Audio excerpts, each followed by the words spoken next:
Juízes capítulo 6, versos 1 ao verso 16. Queremos extrair desta narrativa alguns ensinamentos valiosos para todos nós, à luz do que nós acabamos de ouvir, da necessidade de humilharmos-nos e confiarmos naquilo que Deus tem para cada um de nós, sua herança, sua promessa, seu cuidado, a colheita que Ele tem para todos nós.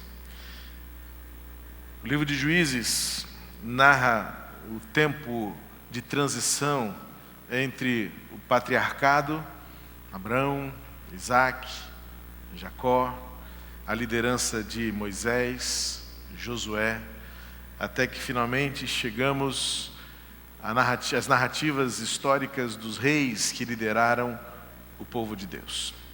Deus havia estabelecido que por este período, homens e algumas mulheres fossem usadas por Ele para conduzir e liderar o povo, fosse em decisões, fosse em escolhas, fosse algumas vezes até mesmo em campos de batalha. E o livro de Juízes é um livro de histórias preciosas, de homens comuns como eu e você.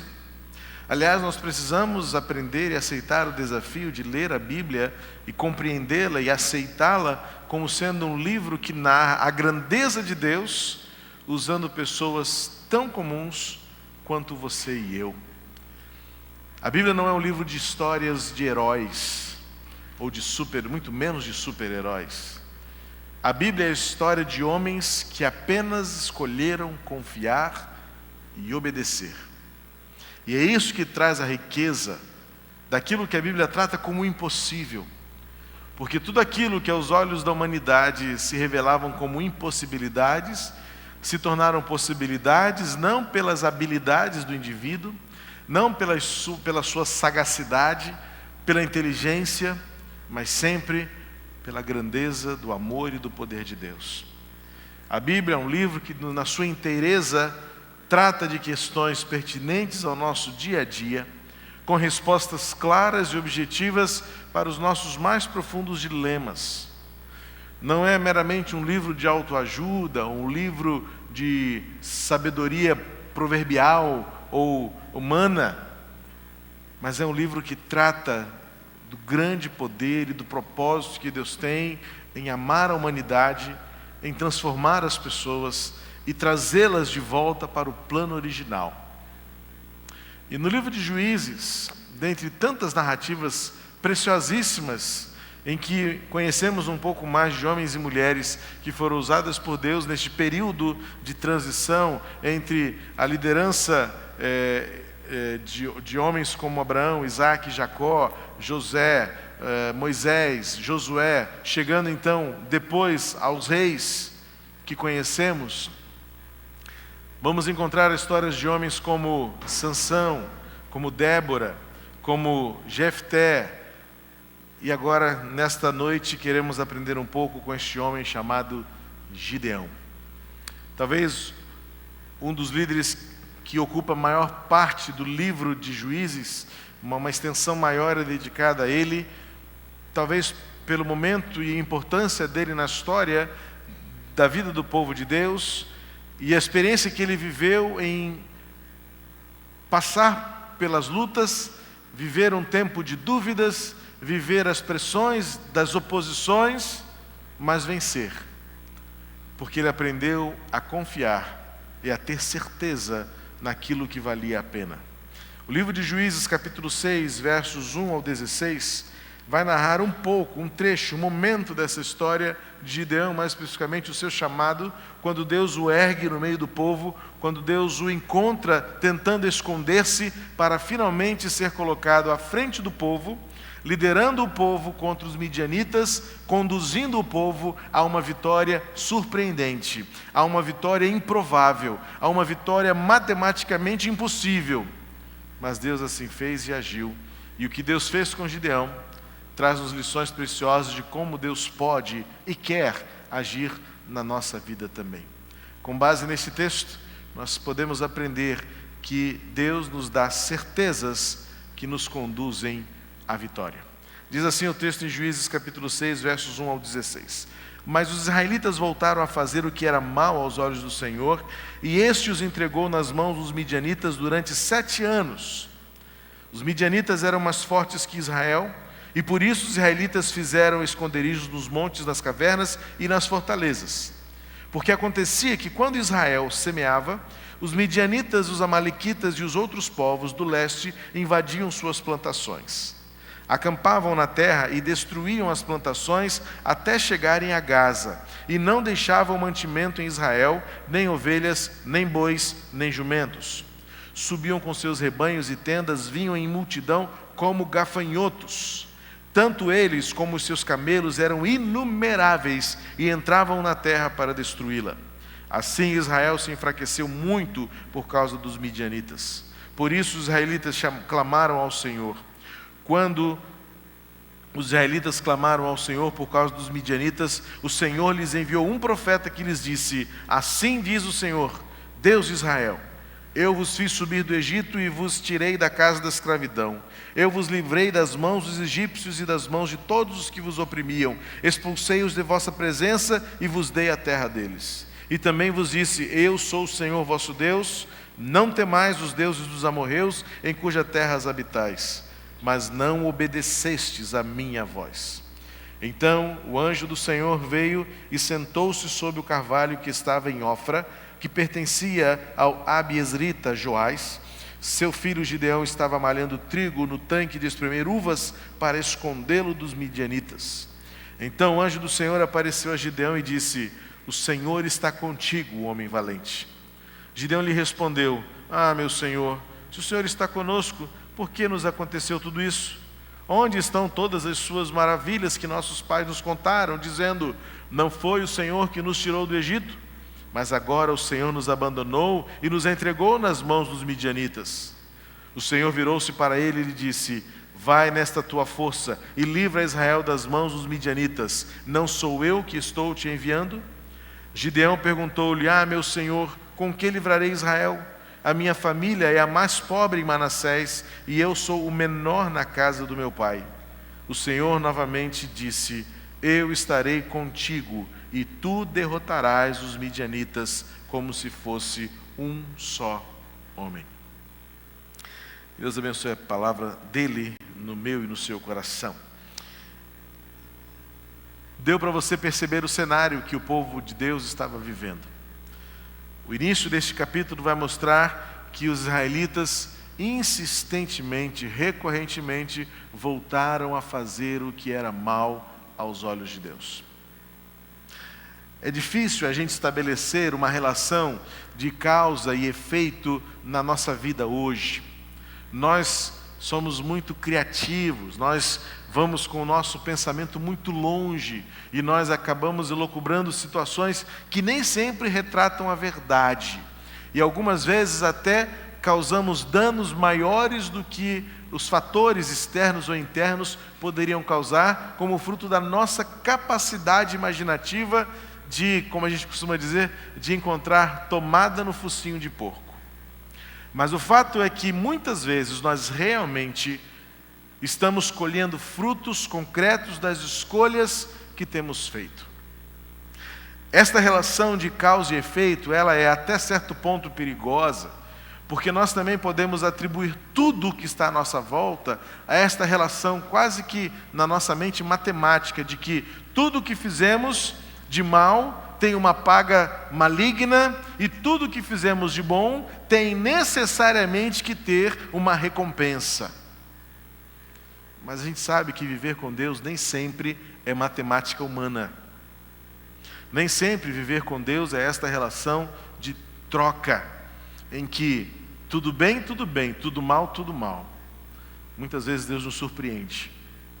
Muitas vezes coisas boas acontecem, coisas ruins acontecem a pessoas boas. E algumas vezes ficamos surpresos e indignados quando coisas boas acontecem a pessoas ruins. Mas não podemos desprezar o fato de que nesse texto, o Senhor está afirmando que o povo estava vivendo era resultado das suas más escolhas.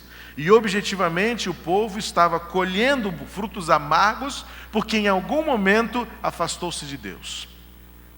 A questão é que muitas vezes nessa nossa matemática nós somos também muito imediatistas. E muitas vezes a gente está colhendo frutos de sementes que foram lançadas há muito tempo. E que nós talvez até tenhamos nos esquecido das sementes que lançamos lá no passado. Mas a gente, como é muito rápido, muito instantâneo, quer o resultado para agora. E tanto quanto o que é ruim, quanto o que é bom, algumas vezes a resposta vem tarde, é demorada, vem depois. Muitas vezes nós fazemos o que é bom e queremos a recompensa imediatamente. Mas algumas vezes nós fazemos o que é bom e temos que esperar o rio todo correr, até que finalmente possamos ver a água a ser bebida.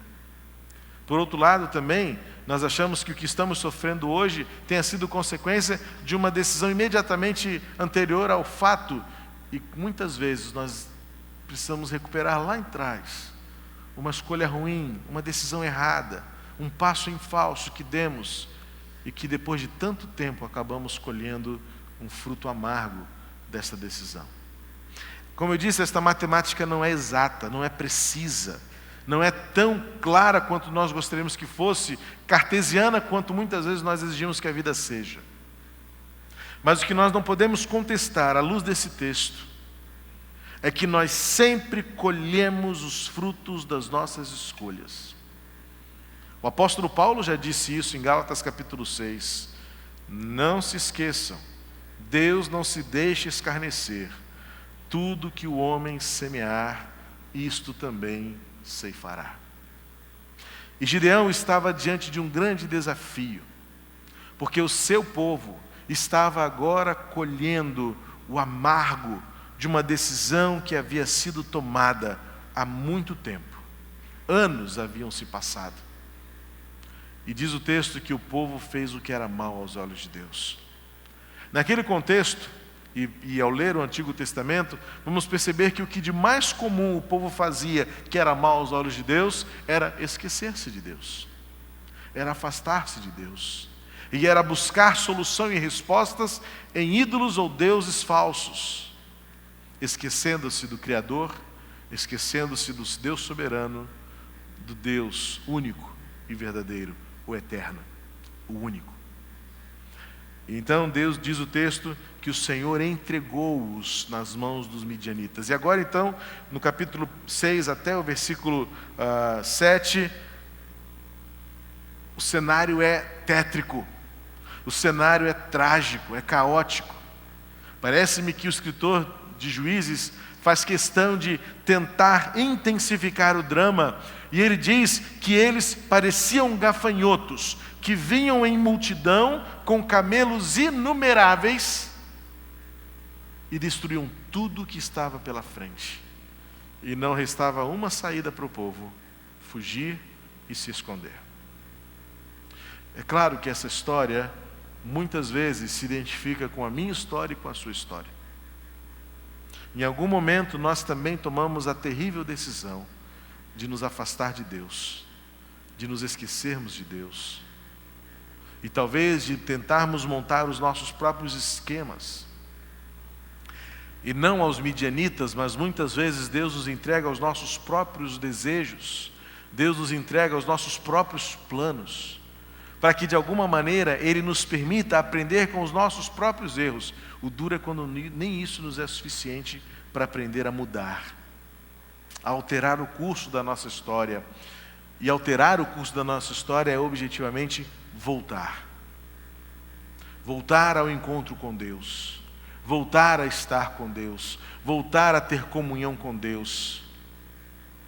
As promessas que se ouve hoje acerca da fé, o triunfalismo que impera na maioria das pregações, o profetismo das promessas de Deus, sem levar em conta o papel que nós temos nesse trânsito de submissão, de obediência, de amadurecimento, de entrega, de compromisso, de crescimento, de busca, de conhecimento, esvazia a nossa experiência com Deus. Temos muitos crentes que sabem até onde poderiam chegar, mas sequer sabem como. Há crentes que estão imaturos ainda, porque vivem em função das promessas, mas não sabem nem que caminho tomar, de tal maneira a reencontrar o propósito de Deus. Por quê? Muitas vezes porque sabem que reencontrar o propósito de Deus vai demandar quebrantamento, submissão, mudança e, acima de tudo, entrega. E nem todos estamos dispostos a essas atitudes do quebrantamento, do arrependimento, da mudança de direção e da entrega. Por quê? Porque nós temos de admitir que muitas vezes pecar é gostoso. Fazer o que nós queremos dá um senso de liberdade, de autonomia. Parece que a vida tem mais sentido. Mas o que acontece é que não demora muito, nós nos encontramos com os midianitas deste tempo, que vão ceifar de nós a alegria, a esperança e o significado. O momento daquela escolha, o momento daquele caminho, daquela trajetória, daquela sensação, daquele prazer, daquela realização, causa-nos uma satisfação que a gente acaba sendo levado a dizer, agora sim. Mas não demora muito, tudo isso passa. E chega o tempo, como aconteceu aqui no versículo 1, 7 anos se passaram, até que o povo começou a colher o fruto da sua escolha de afastar-se de Deus. E então, somos tomados pelo medo, pelo pavor e pela própria destruição. Quando nos damos conta, já não temos mais nada. O texto diz que o terreno de Israel estava vazio, devastado. O versículo 4 diz que tudo estava destruído, plantações, mantimentos, ovelhas, bois, jumentos, nada mais existia, porque os midianitas iam e saqueavam tudo o que era do povo. E não demorou muito para o povo perceber que não há nada que valha mais do que estar em comunhão com Deus. Nada vale mais do que viver em paz com Deus. Nada é mais precioso do que a paz, ainda que haja pouco, ainda que haja quase nada. Mas se houver paz, teremos tudo o que precisamos. Versículo 7 vai dizer então que finalmente os israelitas clamaram a Deus. A boa notícia deste texto é que não importa o nível de degradação e de devastação, não importa o momento da escassez, de dor, de medo, de pavor, de destruição, quando nós clamamos, Deus continua amando, Deus continua agindo. E o versículo 8 diz, o Senhor enviou um profeta, e o profeta trouxe ao povo o conhecimento. O finalzinho do versículo 8 vai dizer o resumo de tudo. Eu fiz tudo por vocês, mas vocês não ouviram a minha voz. Versículo 10, desculpa. Tudo foi feito, mas vocês não ouviram a minha voz. Parece que aqui poderia ser colocado um ponto final na história do povo. Parece num filme de aventura, ou de drama, melhor, um filme de drama, aquela cena final quando diz, mas nada foi suficiente. Mas graças a Deus, o versículo 11 continua a história da graça, a história da misericórdia, a história da compaixão, a história da salvação e a história da redenção, quando diz que um anjo apareceu a Gideão e convocou-o para a maior de todas as missões. Está na hora do povo conhecer a vitória que vem da mão do Senhor. Dos versículos 1 ao versículo 10, o escritor, o narrador faz questão de retratar a pequenez do povo de Israel, a sua fragilidade, a sua suscetibilidade, a sua incapacidade e a sua impotência. Lá no versículo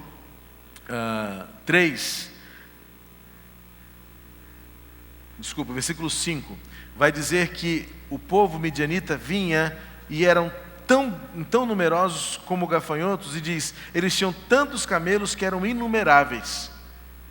Ou seja, já não bastava o povo de Israel ter perdido tudo o que tinha, e os midianitas cada vez mais fortes e mais numeráveis. E agora Deus se encontra por meio de um anjo com Gideão e fala assim, eu vou te escolher, e eu te chamei, e você vai livrar o meu povo dos midianitas. Diante de uma promessa como esta, a improbabilidade, a incapacidade, a impotência crescem. O contraste entre o mal e o bem, o contraste entre o que é bom e o que é ruim, o contraste entre a esperança e o desespero, o contraste entre a vida e a morte sobressai de forma tão enorme que parece que a esperança não existe. Mas aquele momento de devastação, aquele momento de destruição, aquele momento de trevas que o povo estava vivendo, acuado, amedrontado, escondido, destruído, trouxe a Gideão alguns sentimentos muito comuns, que também nos dominam quando nós estamos pressionados, acuados e destruídos pelas circunstâncias da vida. O primeiro sentimento de Gideão é quando ele está escondido de tudo e de todos. E ele perdeu o referencial e a sua vida agora estava de cabeça para baixo. O texto do versículo 11 apresenta Gideão e de uma forma muito curiosa faz questão de destacar que ele estava malhando trigo no tanque de espremer uvas para escondê-los dos midianitas. Ou seja, a rotina do povo, e especificamente de Gideão, estava alterada. O lugar que era para malhar trigo estava sendo usado para espremer uvas, fosse para não chamar a atenção dos midianitas, ou fosse para retratar aqui para nós o final total de qualquer recurso. Já não havia mais recursos, já não havia mais habilidade, já não havia mais possibilidades. O anjo encontra Gideão transtornado, não só acuado, mas não tinha mais instrumentos, não tinha mais viabilidade, e ele já estava invertendo tudo, malhando trigo no tanque de espremer uvas e tentando esconder isso dos seus inimigos. Gideão estava em dúvida até mesmo do que fazer e se valeria a pena continuar vivendo. E quando o anjo diz para ele a saudação comum no Antigo Testamento, paz, o Senhor esteja com você, homem valente. O versículo 13 vai dizer que Gideão olha para ele assim, como assim o Senhor está comigo? E a declaração, a interjeição de Gideão é de surpresa e de desabafo ao mesmo tempo. Espera aí, Senhor, como assim o Senhor está conosco? Não está vendo o que está acontecendo? Não está observando o sofrimento que o teu povo está vivendo? E ele diz, Senhor, se estivesses conosco. Ou seja, Gideão havia perdido o referencial da presença de Deus, tão grande era o seu sofrimento, tão grande era a sua dor. O seu desespero era tão grande que ele coloca em dúvida a presença e o propósito de Deus na sua vida. E ele ainda questiona a Deus dizendo, onde estão as maravilhas que nós ouvimos dos nossos pais? Gideão sou eu, Gideão é você. Porque ele coloca em xeque, ele coloca em dúvida toda a sua história de fé e esperança. Quando Gideão questiona o anjo, está colocando para fora em desabafo tudo aquilo que ele queria dizer para Deus, mas ele se esquece que o profeta já havia dito, tudo é porque vocês escolheram andar longe de Deus. É muito fácil para nós, no momento do medo, do temor, do pavor, colocar toda a culpa naquilo que está ao nosso alcance, sejam os outros ou seja o próprio Deus. Mas esse texto vai nos mostrar que tão fácil quanto Gideão, eu e você nos esquecemos rápido demais quem são ou quem somos os responsáveis daquilo que estamos vivendo. Mas Gideão desabafa com Deus. E o que mais me alegra nesse texto e me enche de esperança é que Deus não entra em debate com Gideão. Aliás, eu tenho inúmeros exemplos no Antigo Testamento de homens que fizeram como Gideão e Deus não se dá o trabalho de debater.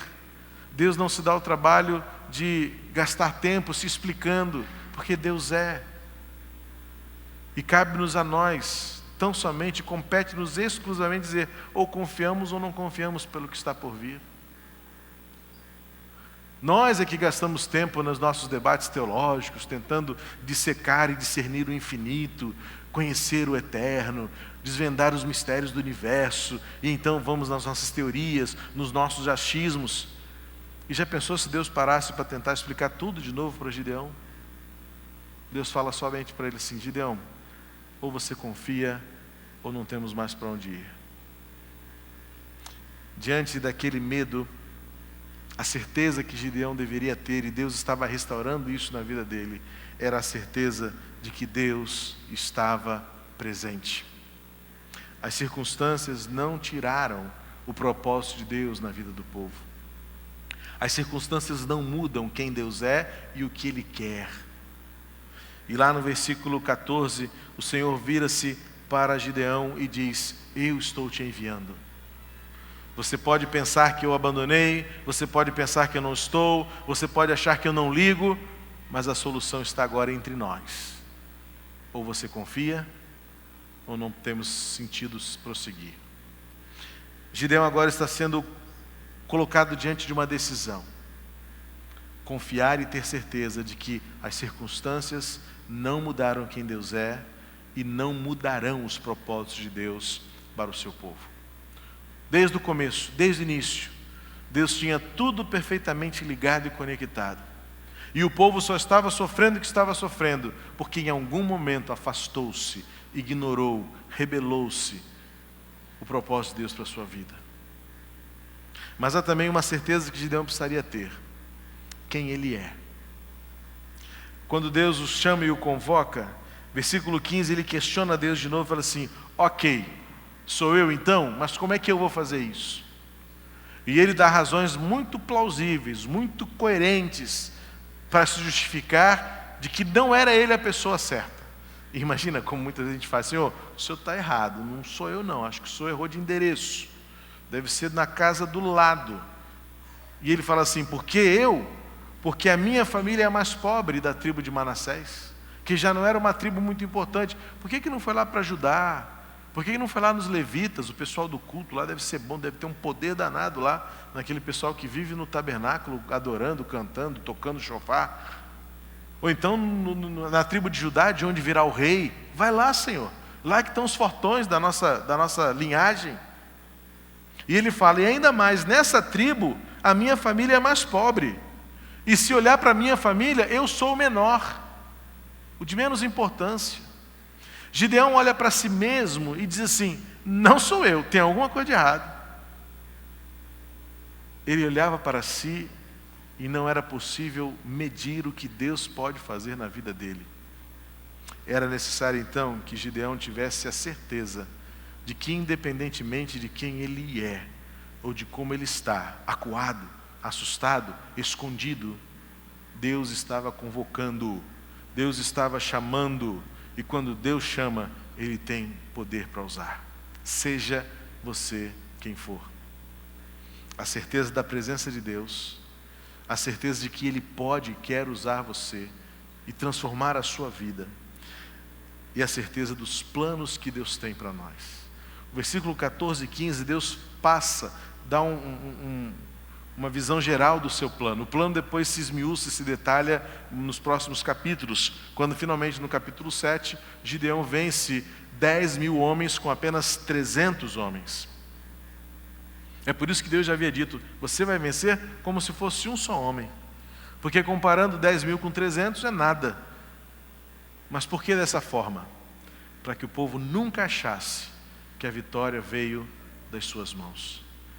E agora Deus então fala para Gideão: Gideão, vai na tua força e livra Israel das mãos dos midianitas. Não sou eu que estou te levando, que te enviando. É Deus quem está transmitindo a Gideão a tarefa, é Deus quem tem o plano, é Deus quem está indo adiante, é Deus quem vai usar, é Deus quem vai transformar. O plano pertence ao Senhor. O propósito é dele. A intenção do começo ao fim é dele. E é hora de ter a certeza e confiar nos planos de Deus. Independentemente do presente, independentemente do passado, independentemente de nós mesmos, o segredo aqui da vitória foi Gideão dar o próximo passo, confiando nos planos e nos propósitos de Deus. Gideão poderia dizer, mas eu não entendo, Senhor. Como isso vai acontecer? Confie.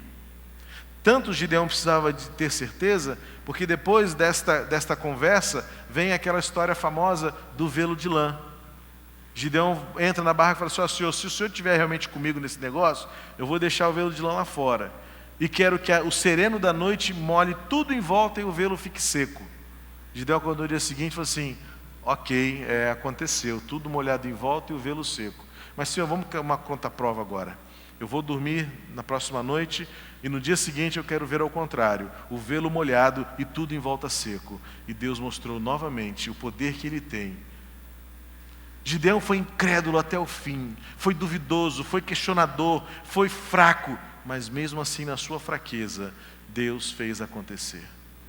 Mas eu fico pensando se eu chegaria ao passo de colocar Deus à prova. Eu acho que nem do lagar eu saía. Senhor, me deixa aqui malhando a uva.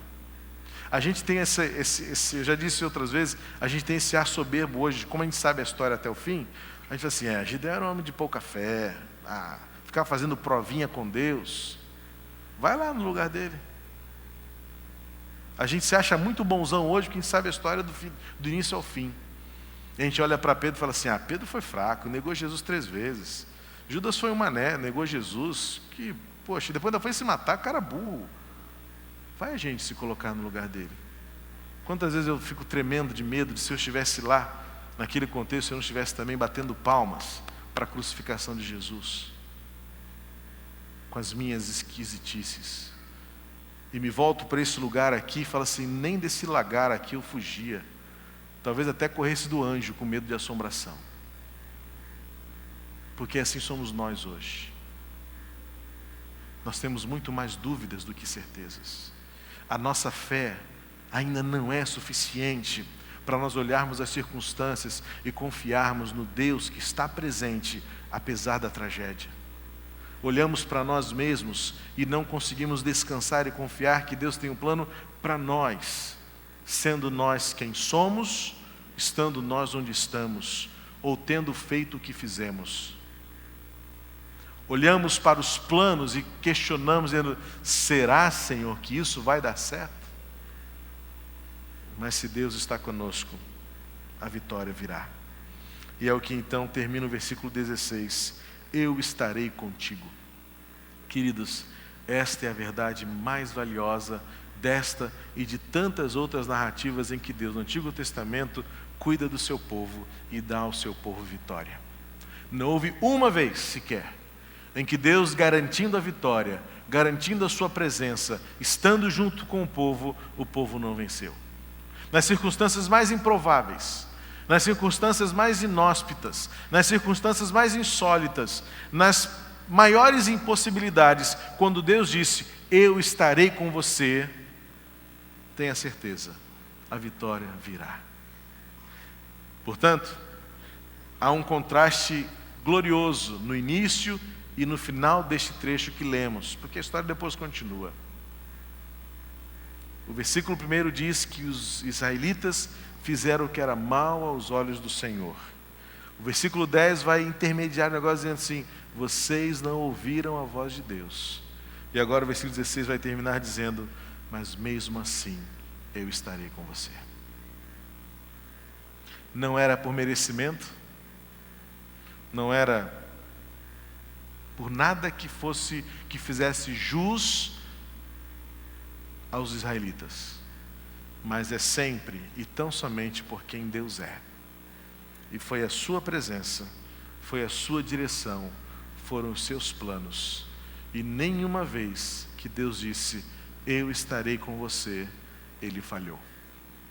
E hoje nós temos essa declaração dita irrevogavelmente. Eu estou com vocês todos os dias, até o final dos séculos. A nossa certeza e a nossa esperança, a nossa confiança, não está por causa das circunstâncias. Não existe por causa de nós mesmos, muito menos por causa dos nossos planos. Mas a vitória vem pela certeza de que Deus está presente.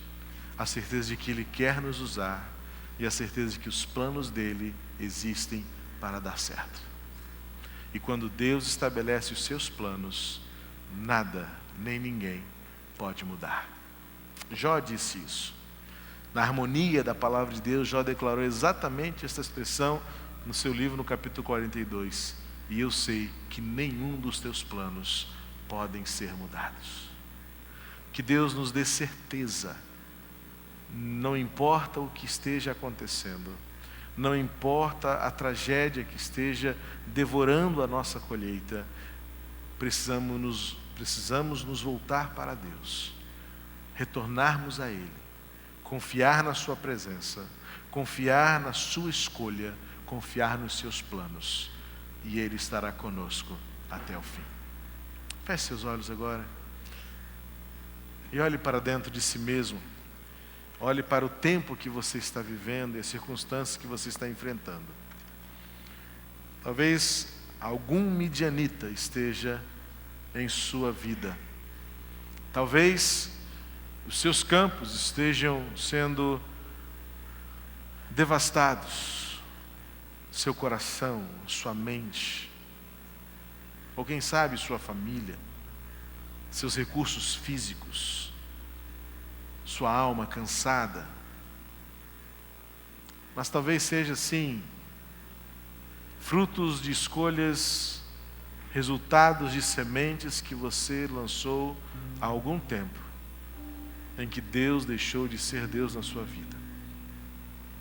Talvez você tenha feito escolhas nos últimos tempos que deram a abertura para que o inimigo, ou para que os inimigos se levantassem e entrassem em seus campos e roubassem sua paz, sua esperança, sua alegria. Mas diz o texto que neste tempo os israelitas clamaram ao Senhor. E o Senhor ouviu o clamor. E o anjo do Senhor se fez presente e escolheu Gideão para mudar a história. Diante da tragédia, 3 certezas nos conduzem à vitória. A certeza de que Deus está presente. A tragédia não muda quem Deus é. A devastação não muda e não tira Deus do seu trono soberano de todas as coisas. Nós até podemos dizer: onde o Senhor estavas? Mas Ele está presente. O seu propósito será cumprido. As tragédias muitas vezes podem nos acuar e nos esconder em lagares de prensar uvas, e a gente vai tentando ali levar a vida, malhando trigo onde deveria estar sendo prensadas as uvas. Mas Deus nos encontra, Deus nos acha, e Deus nos dá uma chance, uma oportunidade de um recomeço, de vermos a sua glória, de experimentarmos o seu poder, de vermos o improvável se tornar realidade, o impossível se tornar possível. E é aquele momento quando Deus fala conosco e diz: eu estou te levantando no meio desta tragédia. E a transformação começa em você, começa no seu coração, começa agora. E em meio às tragédias, a certeza maior de que os planos de Deus são perfeitos e não podem ser mudados, hão de nos conduzir à vitória final. Eu estarei contigo, o Senhor diz. E nesta noite quero desafiar você a chamar o Senhor para estar com você, diante da sua batalha, diante da sua luta. Nós ouvimos há pouco o cântico que diz: se me humilhar, de tal maneira que o Senhor fará a colheita, o Senhor dará a recompensa, o Senhor mostrará propósito, o Senhor revelará a sua vontade. Eu estarei com você. É a palavra de Deus. É muito mais do que promessa, é uma experiência, é uma realidade. Eu estou com você. A minha oração pela sua vida nesta noite é para que os próximos dias sejam dias em que Deus esteja com você. dias em que você esteja com Deus, para enfrentar o campo de batalha, na certeza de que Deus está presente, de que Ele quer usar a sua vida e de que os planos dele são perfeitos e não serão mudados. Eu quero orar por você agora, em nome de Jesus. Se nesta noite você deseja, primeiro, se nesta noite você se encontra como Gideão, esta palavra é para você, é com você nesta noite. Se como Gideão você se sente acuado pelas circunstâncias, assustado, amedrontado pelos midianitas que estão se levantando contra você, e alguns desses midianitas estão somente em seu coração, não que sejam fantasiosos, mas é que são inimigos de dentro de nós mesmos. A culpa, o medo, a fraqueza, o pecado. Em nome de Jesus, devemos confiar e vencer todos esses midianitas que devoram, que devastam a nossa colheita, os campos de Deus em nós. Tenha certeza de que Deus está presente em sua vida. E declare que você, como Gideão, até está disposto a ir e obedecer. E os planos de Deus não podem ser mudados. Se nesta noite você se encontra como Gideão e reconhece que daqui para frente é o Senhor quem estará com você, declare nesta noite, como Gideão, a certeza de que Deus está presente, a certeza de que Ele quer usar a sua vida, a certeza de que os planos dele não podem ser mudados. Se esta pessoa é você, eu quero orar por sua vida agora. Onde você está, fique de pé no seu lugar. E com isso você está dizendo: eu quero, como Gideão, ter certeza da presença de Deus. Eu declaro em meu coração e creio que as tragédias, a devastação, o medo não mudam quem Deus é.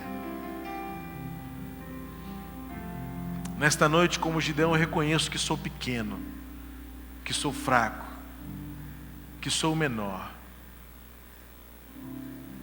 Mas se não for assim, que glória haverá para Deus? Se não for desta forma, que glória haverá? Se em algum momento você achar que há algum mérito, alguma glória em você. Se nesta noite você confia nos planos de Deus, Ele está dizendo: eu estarei contigo até o fim. Nosso Deus e nosso Pai, em nome de Jesus, que esta palavra continue ressoando e ecoando no coração de cada um de nós, para que ao enfrentarmos campos ameaçados, devastados, para enfrentarmos o pecado que nos devora de dentro para fora, e para enfrentarmos os inimigos que constantemente querem nos afastar de Ti, que nos apeguemos à Tua palavra, de tal maneira que não abramos mão de quem Tu és e dos Teus propósitos. Perdoa-nos, Senhor, como fizeste com os israelitas. Todas as vezes em que nos esquecemos e nos afastamos de Ti e temos feito aquilo que é mal aos Teus olhos, tem misericórdia de nós, ouve o nosso clamor e envia o Teu anjo para falar conosco, para nos encorajar. Que Teu Espírito Santo renove em nós a certeza e as certezas que nos conduzem à vitória. Obrigado porque Tu estás presente e nada muda isso. Obrigado porque mesmo sendo fracos, os menores, o Senhor nos usa. Mesmo sendo improváveis como somos todos nós, o Senhor tem algo novo a realizar em nossa vida, e a mudança e a transformação começa no nosso coração.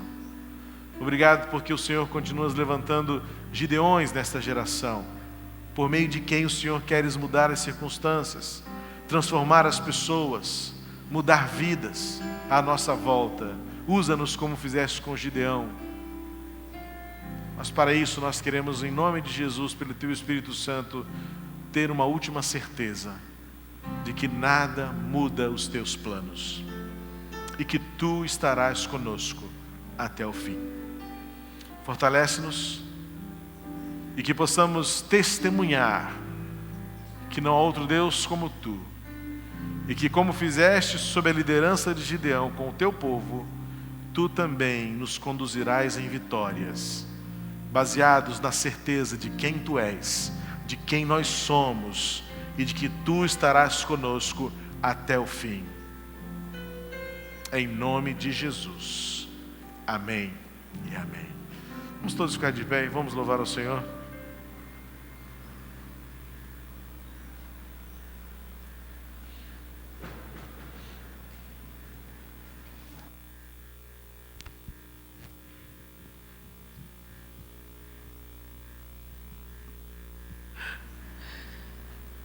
Você pode colocar a letra do solo que foi cantado? E nós vamos cantar esta canção, Se Eu Me Humilhar, com a ajuda do Wagner.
Que a graça de Jesus, o amor de Deus, o nosso Pai, presente, amoroso, vitorioso, e que o consolo, a orientação, a direção que o Espírito Santo nos dá para enfrentar todas as batalhas, nos conduzam em vitória, para a glória de Deus e para a nossa alegria constante, em Jesus. Amém. Amém. Deus abençoe a sua semana. Não cesse em dar um abraço forte no seu irmão e desejar que a bênção de Deus esteja sobre a vida dele também. Um grande abraço. Deus abençoe você. E lá fora, deixe a sua assinatura nas 10 medidas contra a corrupção. A nossa contribuição e o nosso papel para mudar a nossa sociedade também. Deus abençoe você e até a próxima semana.